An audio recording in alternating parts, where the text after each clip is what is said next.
is Machukanyarieko TV talk show, where we analyze politics and governance issues. We focus on national, local, and international news. We examine the political way of our people, social and economic.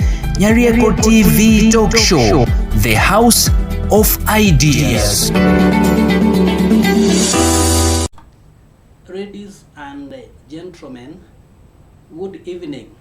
Let me begin by giving a brief background of our topic. And today's topic will be on the handshake brothers, and the main question here will be, will William Samoei Ruto and Raila Amolo Odinga be together in the 2027 general elections? This topic is very significant because of the talks in the town, the talk mushene in the villages, rural areas, and many other places, whereby there are arguments by political pundits that William Samoei Ruto will be left alone by Raila Amolo Odinga, and that they will not support one another in the 2027 presidential candidate. And here, the most important and significant question is to go back to history. What has been happening previously? Has Raila ever left people on the field, on the desert, or in the desert?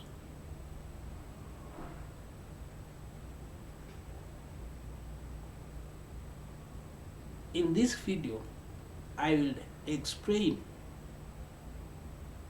what is likely to happen in the year 2027 in the relationship of the handshake brothers. But before we proceed, if in any case you are watching this channel for the first time, subscribe to the House of Ideas, where we get political ideas, where we learn why things happen in a specific way, why political actors behave in a given manner. And if you have been watching probably and you have not had time to subscribe, subscription is free. You can take a second or two to subscribe to it, so that you continue supporting our channel. And for those who have been supporting us, we do not take you for granted. And supporting here is in many ways. You can give your comment, you can like and share, but most importantly, you will subscribe to it, so that YouTube will always notify you on time. And back to our discussion. What is your opinion? Do you think William Samoei Ruto, the President of the Republic of Kenya, and Raila Amolo Odinga will be together come 2027? To answer to this question, allow me to go back to various handshakes that the Honorable Prime Minister Raila Amolo Odinga has previously been having. Raila Amolo Odinga had a merger with Daniel Toroitich Arap Moi, the former or the late President of the Republic of Kenya. And in their merger, it was expected that, or Raila expected that, he was going to be declared the presidential candidate of the new Kanu. That is in the year 2002. But Moi preferred the son of Jomo Kenyatta, that is Uhuru Muigai Kenyatta. And this made Raila to left that merger and come up with another political party saying that the Kasarani meeting became a Kisirani. Kasarani imekuwa Kisirani, a song that was sung very well by the late William Olentimama. Then at same period, Raila Amolo Odinga had to make an agreement between him and 40 people in which he was to be supported. Actually, one may argue that this probably could be the shortest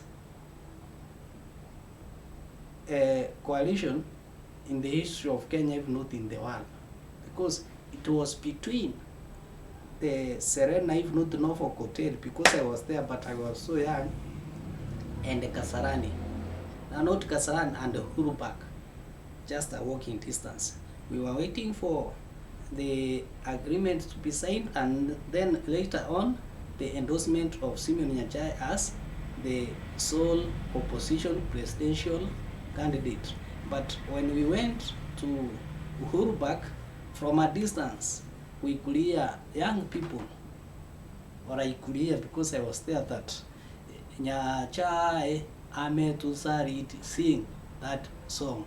So I was worried, how could we be waiting for Nyachae to be declared as the sole presidential candidate, and there are young men, youth, who are singing that Nyachae ametusariti, and we are waiting for Raila Amolo Odinga to declare Simeon Nyachae, also the late, as the presidential candidate. Finally, Raila declared Simeon Kibaki as the presidential candidate and said tosha, but this made Simeon Nyachae to be frustrated, and therefore he went alone. Another handshake was after the 2027 general elections between Mwai Kibaki and Raila Amolo Odinga. At the end of the handshake, of course, Raila may not have been comfortable with the handshake, but at this time there was some realization of development in the Republic of Kenya. But those who are in the close proximity to Mwai Kibaki also tried to frustrate Raila Amolo Odinga in many things. While they were perceived to be equal partners by Raila Amolo Odinga, you could find that the carpet for Raila Odinga was too short. I mean, what Raila called wanamwekea nusu mkeka, the carpet, the presidential carpet. You know, it is very important because it goes with the power. When you see you have been put a carpet, know that you are enjoying some powers. So he felt that he was being denied. Even the toilet, the presidential or the prime minister's toilet also brought about the complaints. And therefore this time, because Raila Amolo Odinga saw that his interests were not being taken, more especially as a contestant come 2012, since even though Mwai Kibaki did not say who he was supporting, it all appeared that he was supporting Uhuru Muigai Kenyatta, who later on won. So Raila went his ways. Another handshake that was successful is that of Uhuru Muigai Kenyatta and Raila Amolo Odinga. This time around, they went together to the end, and probably this is because Raila Amolo Odinga was being supported by the incumbent president then, and he believed that they had the deep state. Now let's come to the current handshake. And my simple question is, do you think this one is going to, or Raila is going to move away from the handshake? My honest opinion is that Raila will not move away from the handshake because of the following. One is interests. Raila's interests have been taken care of. There is no longer an usumkeka. Raila has been given positions, cabinet positions. Raila has been given even some powerful positions in parliament, and Raila is likely to benefit with future reshuffle that is expected anytime, whereby those who are close associates to the impeached Rigathi Gachagua will be thrown out as they have been thrown and replaced by the people of Raila Amolo Odinga.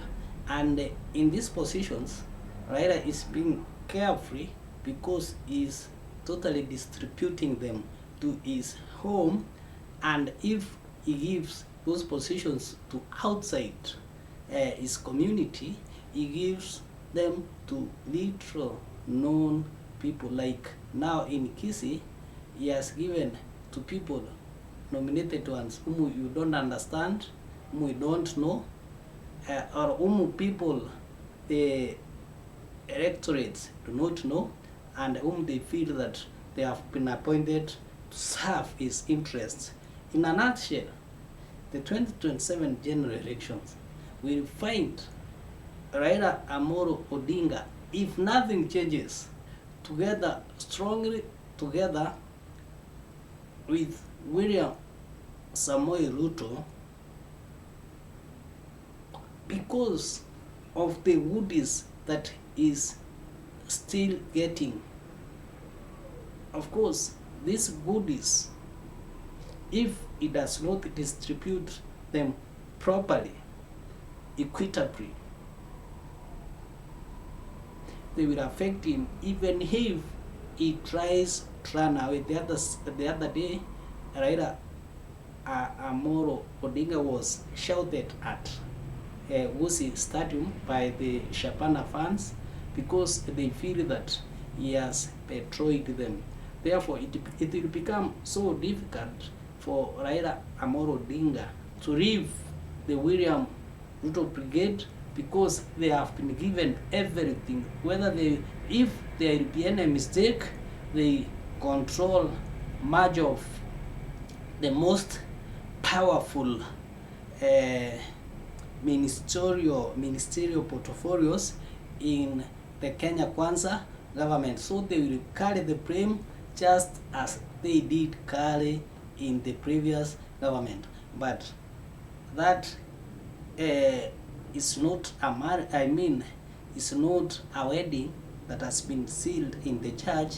If William Ruto stops giving into the interest of Raila Amolo Odinga, that could be the only reason that Raila Amolo Odinga may leave William Ruto by 2027. But if Raila Amolo Odinga's interests are catered for, they will wait to be slaughtered politically, to be dealt with political citizens come the year 2027. That is my take. What is your take? Drop it on our comment section. Machukanyarieko TV talk show, the house of ideas. You are free to comment, to share, to like our videos, and most importantly, subscribe.